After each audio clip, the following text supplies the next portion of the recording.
नमस्कार, राधे राधे। आप सभी का स्वागत है जीनियस कोचिंग क्लासेस के यूट्यूब चैनल पर। करंट अफेयर की जो क्लास है उसमें 16 जुलाई का जो है करंट अफेयर पढ़ेंगे। चलिए पहले क्वेश्चन की तरफ बढ़ते हैं। पहला क्वेश्चन आपके सामने है, दक्षिण एशिया के सबसे बड़े फ्लाइंग ट्रेनिंग ऑर्गेनाइजेशन क्या है? फ्लाइंग ट्रेनिंग ऑर्गेनाइजेशन की जो स्थापना है वो किस राज्य में की जाएगी? इसके ऑप्शन आपके सामने हैं। पहला है महाराष्ट्र, दूसरा है उत्तर प्रदेश, तीसरा है तमिलनाडु, चौथा है गुजरात। बताइए इसका आंसर क्या हो सकता है? चलिए इसका जो आंसर है वो है महाराष्ट्र। महाराष्ट्र राज्य में जो है फ्लाइंग जो है फ्लाइंग ऑर्गेनाइजेशन जो है उसकी तैयारी की जा रही है। इसमें जो है प्रशिक्षित किया जाएगा कि जो है फ्लाइंग करने के लिए या उड़ाने के लिए कोई विमान, उसको कुछ लोगों को सीमित किया जाएगा और उनको प्रशिक्षण दिया जाएगा। इसके तहत महाराष्ट्र राज्य में एयर इंडिया महाराष्ट्र के विदर्भ क्षेत्र के अमरावती में दक्षिण एशिया का सबसे बड़ा फ्लाइंग ट्रेनिंग ऑर्गेनाइजेशन स्थापित करेगी। कौन सी सरकार कर रही है? महाराष्ट्र। और इसमें एक और पॉइंट है जो हमें याद करने वाली चीज है कि सबसे बड़ा, वो भी कहाँ का सबसे बड़ा? दक्षिण एशिया। दक्षिण एशिया का सबसे बड़ा ये फ्लाइंग ट्रेनिंग ऑर्गेनाइजेशन होने वाला है जो हमारे भारत का महाराष्ट्र राज्य में स्थापित किया जाएगा। यह एफटीओ भारत में उपलब्ध पायलट प्रशिक्षण, जो मैंने आपको बता दिया है, वो क्षमता को जो है मजबूत करेगा। अमरावती हवाई अड्डे में, कहाँ पर हो रहा है महाराष्ट्र में? कौन से हवाई अड्डे भाई? अमरावती हवाई अड्डे के रनवे का हाल ही में राज्य के स्वामित्व वाली महाराष्ट्र हवाई अड्डा विकास कंपनी द्वारा विस्तार किया गया था। इसका जो विस्तार किया गया था वो महाराष्ट्र की एक निजी कंपनी, किसका भाई, कौन, क्या नाम है? महाराष्ट्र हवाई अड्डा का विकास जो है एक निजी कंपनी के द्वारा, महाराष्ट्र की निजी कंपनी के द्वारा इसका विकास किया गया था। रनवे का इसका जो है, इसकी मरम्मत या फिर इसका जो आगे काम करना है वो एक निजी कंपनी के द्वारा किया गया था। उसी हवाई अड्डे में जो है हम ये दक्षिण एशिया का पहला ऐसा जो है भाई फ्लाइंग ऑर्गेनाइजेशन स्थापित कर रहे हैं जहाँ प्रशिक्षित किया जाएगा हमारे महाराष्ट्र, भारत के महाराष्ट्र राज्य में। चलिए इसके मुख्यमंत्री सभी को पता है। अब जो है इसके बाद कुछ समय बाद हम ये देखो, हमने जैसे महाराष्ट्र के बारे में अगर हम पढ़ रहे हैं तो उसकी हम एक ये स्लाइड हमेशा पढ़ते ही हैं, तो ये जो है आप सभी को याद हो गए होंगे। तो कहने का मतलब जो है इस स्लाइड को आप बदल देंगे कुछ दिनों बाद, ये स्लाइड जो है वो बदल जाएगी। महाराष्ट्र से संबंधित या कोई भी राज्य से संबंधित, जैसे उत्तर प्रदेश के बारे में आपने इतना पढ़ लिया है वो एक स्लाइड, तो अब हम दूसरी स्लाइड उसको बदलेंगे जिससे आपको वो फैक्ट भी याद हो जाए। तो जो भाई इसके मुख्यमंत्री हैं उनका नाम क्या है? एकनाथ सिंधे। और रमेश बैस राज्यपाल है। उसकी राजधानी मुंबई। और संजय गांधी राष्ट्रीय उद्यान, केच राष्ट्रीय उद्यान और नवेगांव राष्ट्रीय उद्यान कहाँ पर है भाई? महाराष्ट्र में स्थापित ये नेशनल पार्क हैं। अब महाराष्ट्र सरकार ने स्वास्थ्य एवं शिक्षा के क्षेत्र में जो है, हमने पढ़ रखा है, स्वास्थ्य एवं शिक्षा के क्षेत्र में गूगल से एक साझेदारी की है एआई के क्षेत्र में। ठीक है, चलिए 27वें राष्ट्रीय युवा महोत्सव का आयोजन भी कहाँ? नासिक में किया गया है भाई। महाराष्ट्र पुलिस का नया डीजीपी जो है रश्मि शुक्ला को नियुक्त किया गया है, ये भी हमें ज्ञात है भाई, हमें पता है। और अगला क्या है भाई? एफडीआई का सबसे बड़ा प्राप्तकर्ता जो है वो महाराष्ट्र राज्य ही बन गया है। चलिए सेकंड क्वेश्चन आपके सामने है, रॉयल चैलेंजर्स बेंगलुरु ने किसे बल्लेबाजी कोच और मेंटर नियुक्त किया है? इसके ऑप्शन आपके सामने हैं और इसका, इनके चेहरा देख के आप इसका आंसर बहुत अच्छे से लगा सकते हैं। और ऑप्शन सुन लीजिए, रोहित शर्मा, विराट कोहली, रविंद्र जडेजा और दिनेश कार्तिक। बताइए इसका आंसर क्या है? इसका जो आंसर है वो है दिनेश कार्तिक। इन तीनों ने तो भाई आपको पता है T20 वर्ल्ड कप जो है उसमें संन्यास ले लिया है इन तीनों ने। ठीक है, चलिए तो दिनेश कार्तिक इसका आंसर है। IPL franchise Royal Challengers Bengaluru ने भारत के पूर्व विकेट कीपर बल्लेबाज दिनेश कार्तिक को बल्लेबाजी कोच और मेंटर नियुक्त किया है। किसने किया है? आईपीएल की कौन सी ऐसी टीम है, कौन सी फ्रेंचाइजी है, उसका नाम क्या है? Royal Challengers Bengaluru. उन्होंने ये जो है कोच और मेंटर के रूप में दिनेश कार्तिक को नियुक्त किया है। दिनेश कार्तिक आईपीएल में 5 फ्रेंचाइजी, कोलकाता नाइट राइडर, ये जो है आईपीएल की 5 फ्रेंचाइजियों में जो है वो खेल चुके हैं। पहली कौन सी है? कोलकाता नाइट राइडर में भी ये खेल चुके हैं, मुंबई इंडियंस में, दिल्ली डेयर डेविल्स में, किंग्स 11 पंजाब और आरसी बी का प्रतिनिधित्व भी ये कर चुके हैं। कौन कर चुके हैं? दिनेश कार्तिक। और 257 मैच इन्होंने टोटल मिलाकर खेले हैं। चलिए ध्यान रखिएगा, रॉयल चैलेंजर्स ने ऐसा किया है। चलिए तीसरा क्वेश्चन आपके सामने है, विश्व खेल पत्रकार दिवस प्रतिवर्ष कब मनाया जाता है? इसके ऑप्शन आपके सामने हैं। पहला है 1 जुलाई, दूसरा है 2 जुलाई, 3 जुलाई, 4 जुलाई। बताइए इसका आंसर क्या हो सकता है, किसी को पता है तो? चलिए इसका आंसर है 2 जुलाई। क्या है भाई? 2 जुलाई। विश्व खेल पत्रकार जो दिवस है वो हम 2 जुलाई को मनाते हैं। हर साल विश्व खेल पत्रकार दिवस 2 जुलाई को मनाया जाता है। खेल और पत्रकारिता के प्रति विशेष रुचि और गहरा जुनून रखने वाले कई लोग अक्सर खेल पत्रकारिता करते हैं। खेल पत्रकारिता करते हैं जिनको खेल में भी इंटरेस्ट है और पत्रकारिता में इंटरेस्ट है, तो खेल पत्रकारिता जो है वो लोग इस पेशे को अपनाते हैं और इसके लिए हम ये दिवस भी मनाते हैं 2 जुलाई को। इंटरनेशनल स्पोर्ट्स प्रेस एसोसिएशन ने 1994 में, कब? 1994 में पेरिस में ग्रीष्मकालीन ओलंपिक के दौरान एक संगठन के रूप में AIPS के स्थापना दिवस की याद में 2 जुलाई को विश्व खेल पत्रकार दिवस की स्थापना की गई थी। जब हमारे जो है पेरिस में ग्रीष्म ओलंपिक के दौरान जो है इस संगठन को, एक संगठन था उसके द्वारा जो है घोषणा की गई कि हम जो है 2 जुलाई को खेल पत्रकारिता दिवस मनाएंगे। चलिए इसको अच्छे से याद रखें इस लाइन को। तो पेरिस ग्रीष्म ओलंपिक जो हुए थे भाई 1994 में हुए थे। चलिए आगे बढ़ते हैं। 14 क्वेश्चन आपके सामने है। ICC पुरुष T20 विश्व कप 2026 का आयोजन कहाँ किया जाएगा? आप सभी बहुत अच्छे से आप सभी को ज्ञात होगा 2024 का अभी हमने निपटाया है। 29 जुलाई को अभी हमने निपटाया। 2024 का खिताब किसको मिल गया है? इंडिया को। चलिए किसकी बात चल रही है? 26 की, 2026 की बात चल रही है। और जो है वो कहाँ पर आए, कौन इसकी मेजबानी करेगा, ये आपसे पूछा गया है। और इसके ऑप्शन आपके सामने है। भारत श्रीलंका, दूसरा ऑप्शन है ऑस्ट्रेलिया न्यूजीलैंड, फिर तीसरा है अमेरिका वेस्ट इंडीज, पाकिस्तान, चौथा है पाकिस्तान और श्रीलंका। आप सभी को पता है 2024 में जो है वो किसने मेजबानी की थी? अमेरिका और वेस्ट इंडीज ने। और अभी जो 26 की पूछा जा रहा है क्वेश्चन में, और इसका जो आंसर है भाई भारत और श्रीलंका इसकी मेजबानी करेगा। ICC पुरुष T20 विश्व कप 2026 का आयोजन भारत और श्रीलंका की संयुक्त मेजबानी में किया जाएगा। 55 देशों वाला यह टूर्नामेंट 55 मैचों वाला यह टूर्नामेंट जो है उसी फॉर्मेट में खेला जाएगा जैसा T20 विश्व कप 2024 में खेला गया था। ठीक है, चलिए इस टूर्नामेंट में जो है 55 मैच सम्मिलित किए जाएंगे। अब देखिए ICC इंटरनेशनल क्रिकेट काउंसिल जो है इसकी स्थापना कब हुई थी? 1909 में इसकी स्थापना की गई थी, जो हर मैच को अपने अंडर में रखता है।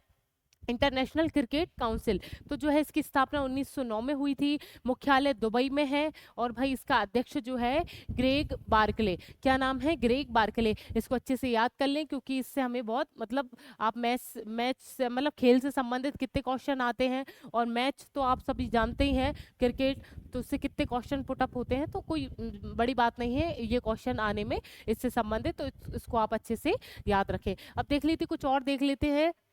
ICC यानी इंटरनेशनल क्रिकेट काउंसिल में जो है मेंस वर्ल्ड कप 2023 जो है उसका आयोजन अहमदाबाद हमारे भारत के गुजरात राज्य में हुआ था। संस्करण कौन सा था? 13वां। अब क्या है? अंडर 19 वर्ल्ड कप जो है उसका आयोजन दक्षिण अफ्रीका में हुआ था। ये सभी को पता है, ये सभी को पता है। और इसका संस्करण कौन सा था? 15वां इसका संस्करण था। विजेता ऑस्ट्रेलिया और उपविजेता कौन थी? भारत। ठीक है, कहाँ पर भाई? दक्षिण अफ्रीका में ये आयोजित किया गया था। ICC के हॉल ऑफ फेम में, हॉल, इसको मोस्ट इंपॉर्टेंट क्वेश्चन, ICC के हॉल ऑफ फेम में जो है शामिल होने वाली पहली भारतीय महिला क्रिकेटर डायना इडुल्जी। क्या नाम है? डायना इडुल्जी बन गई हैं हॉल ऑफ फेम। ICC की हॉल ऑफ फेम में जो है किसका नाम अंकित है भाई? डायना एडुल्जी। चलिए महिला है ये। चलिए T20 फर्स्ट वर्ल्ड कप 2024 जो है वो इंडिया में इंडिया, हाँ इंडिया जीत गया है, ठीक है, ये तो सभी को पता ही है। चलिए, तो जो है भाई 5वां क्वेश्चन क्या है, संयुक्त सैन्य अभ्यास मैत्री का आयोजन भारत और किस देश के बीच किया जाता है? इसके ऑप्शन आपके सामने हैं। पहला है थाईलैंड, दूसरा है जापान, फिर है फ्रांस, फिर है अमेरिका। बताइए इसका आंसर क्या हो सकता है? किसी को पता है तो इसका आंसर जल्दी से दें। और इसका जो आंसर है वो है थाईलैंड। क्या है, मैत्री जो सैन्य अभ्यास है वो हम थाईलैंड के साथ संपन्न करते हैं। थाईलैंड की राजधानी क्या है? बैंकॉक। इसकी मुद्रा क्या है? थाई बात जो है इसकी मुद्रा है। प्रधानमंत्री का नाम क्या है? श्रेथा थाविन्सन। क्या नाम है? श्रेथा थाविन्सन जो है इसके प्रधानमंत्री का नाम है। मोस्ट इंपॉर्टेंट तो हम इम्पोर्टेंट तो ये नहीं है, बस हमें जनरल नॉलेज के लिए याद होना चाहिए कि थाईलैंड की जो राजधानी है वो बैंकॉक है और इसकी मुद्रा क्या है? थाई बात। चलिए, भारतीय सेना की टुकड़ी थाईलैंड के ताक प्रांत में, थाईलैंड में ही ये संपन्न किया जा रहा है। फोर्ट बार्ची प्रखंड में जो है क्या नाम है, ये हमें याद करने की आवश्यकता नहीं, सिर्फ हमको ये याद रखना है कि थाईलैंड में ये संपन्न किया जा रहा है। 1 से 15 जुलाई, मतलब ये कल ही संपन्न हुआ है। 1 जुलाई से 15 जुलाई तक ये आयोजित किया जा रहे हैं। और भारत थाईलैंड संयुक्त सैन्य अभ्यास जो है उसका नाम क्या है? मैत्री के, ये मैत्री अभ्यास है उसका 13वां संस्करण ये हो रहा है। ये जो अभी संस्करण हुआ है वो 13वां संस्करण है और ये थाईलैंड में संपन्न किया जा रहा है। इसी अभ्यास का अंतिम संस्करण सितंबर 2019 में, लास्ट जो हुआ था 2019 में उमरोई में मेघालय में संपन्न किया गया था। इस बार किया जा रहा है वो थाईलैंड में किया जा रहा है और इससे लास्ट अब जब किया गया था वो हमारे भारत के मेघालय में ही संपन्न किया गया था। चलिए अगले क्वेश्चन की तरफ बढ़ते हैं। अगला क्वेश्चन आपके सामने है, हाल ही में किस देश ने यूरोपीय संघ परिषद की अध्यक्षता संभाली है? इसके ऑप्शन आपके सामने हैं। पहला है श्रीलंका, भारत, हंगरी और रूस। बताइए इसका आंसर। चलिए, इसका जो आंसर है भाई हंगरी। सिर्फ 6 महीने के लिए आधा अंतराल जो है भाई इनके हवाले है हंगरी के, तो ये दिसंबर तक ये जो है इसकी अध्यक्षता संभालेगा हंगरी। हंगरी की राजधानी क्या है भाई? बुडापेस्ट। अगर आपको ये याद करना है तो हम ऐसे याद कर सकते हैं कि बुड्ढा कोई आदमी है, उसको हंगरी यानी वो भूखा है, तो भाई पहले वो मंजन मंजन करेगा तभी तो उसको खाना मिलेगा। तो बुड्ढा पेस्ट, पहले बुड्ढा पेस्ट करके आओ तब आपको खाना मिलेगा। तो ऐसे आप याद कर सकते हैं, ट्रिक है। तो हंगरी जो है भाई उसकी राजधानी क्या है? बुडापेस्ट। और इसके राष्ट्रपति है तमस सुलिओग जो है इसके राष्ट्रपति है। प्रधानमंत्री का नाम क्या है? विक्टर ओरबन जो है इसके प्रधानमंत्री है। चलिए, हंगरी ने 6 महीने के लिए यूरोपीय संघ परिषद की रोटेटिंग अध्यक्षता संभाली है। रोटेट होती रहती है, अभी इसको मिल गई आधे, उसके लिए फिर किसी और को मिल जाएगी, तो वो इसकी अध्यक्षता संभाली है दिसंबर तक। हंगरी के यूरोपीय संघ मामलों के मंत्री जानोस बोका ने इसकी जानकारी दी है। अध्यक्षता पद हर 6 महीने में यूरोपीय संघ के सदस्यों के बीच बदलता रहता है। यूरोपीय संघ जो है उनके बीचों में जो है ये अध्यक्षता बदलती रहती है, कभी किसी और को मिल गई, कभी किसी और को मिल गई। पर ये याद रखना है कि यूरोपीय संघ के बीच ये जो है उन सदस्यों के बीच में ही ये बंटवारा होता है कि आप इस बार कर लो, फिर आप, मतलब ये बहुमत से होता होगा। तो इसका अर्थ जो है वही हंगरी जो है दिसंबर 2024 तक इस पद पर रहेगा। चलिए, ये हमने पढ़ ही लिया है। 7वां क्वेश्चन आप सभी के सामने है। अंडर 23 एशियाई कुश्ती चैंपियनशिप 2024 में भारत ने कुल कितने पदक जीते हैं? इसके ऑप्शन आपके सामने हैं। पहला है 7, दूसरा है 8, फिर है 9, फिर है 10। बताइए इसका आंसर क्या हो सकता है? इसका जो आंसर है वो है 8। क्या है? अंडर 23 जो कुश्ती एशियाई कुश्ती जो चैंपियनशिप है उसमें 8 पदक भारत ने जीते हैं।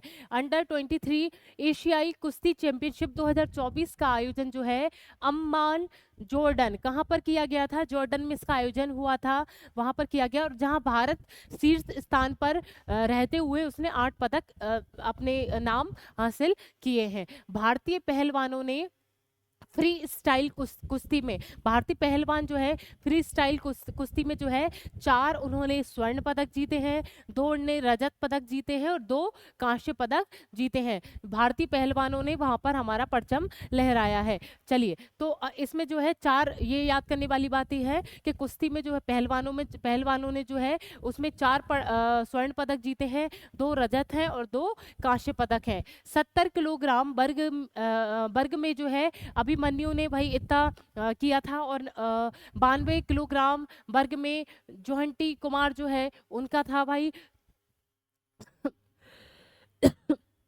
97 किलोग्राम में जो है साहिल जगलाल, और 125 किलोग्राम वर्ग में अनिरुद्ध कुमार ने जो है स्वर्ण पदक जीते हैं। ये जो है ये स्वर्ण पदक की बात चल रही है, 4 स्वर्ण पदक जो है इन्होंने जीते हैं। कौन कौन ने जीते हैं? अभिमन्यु ने, जयंती कुमार ने, और साहिल जगलास ने, और अनिरुद्ध कुमार ने जो है ये 4 जो स्वर्ण पदक जीते हैं उन्होंने जीते हैं। और इसके अलावा हमने पढ़ लिया है 2 रजत है और 2 कांस्य, टोटल मिलाकर 8 पदक हमारे भारत ने जीते हैं। 8वां क्वेश्चन है, उत्तर प्रदेश का मुख्य सचिव किसे नियुक्त किया गया है? इसके ऑप्शन आपके सामने है, इदा शीशा नोगरंग, दूसरा ऑप्शन आपके सामने है रश्मि शुक्ला, तीसरा ऑप्शन है दुर्गा शंकर मिश्रा, फिर है मनोज कुमार सिंह। बताइए इसका आंसर क्या हो सकता है? उत्तर प्रदेश के मुख्य सचिव के रूप में किसको नियुक्त किया गया है? अभी हमने हाल ही में पढ़ा है कि महाराष्ट्र के जो मुख्य सचिव नियुक्त की गई हैं सुजाता सौनिक,